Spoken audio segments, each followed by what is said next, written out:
And then it'll get excited. It'll be very excited to notice that there's an acorn and that's what it wants.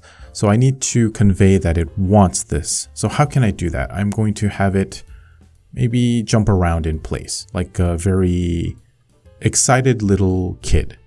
So that's another thing that you should try to think of.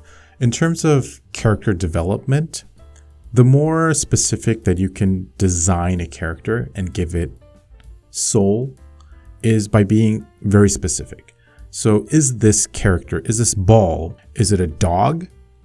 Is it a cat? Is it a little kid?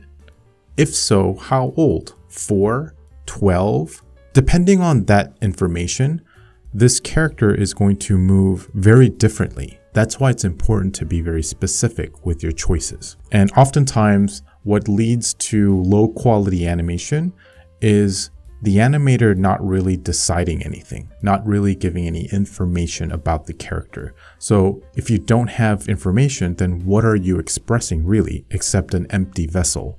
And that's where the quality comes in. So again, I'm trying to be specific about it. So when this character is jumping up and down, I think maybe I'll do it 2 times because I don't want to make it too long, like I said.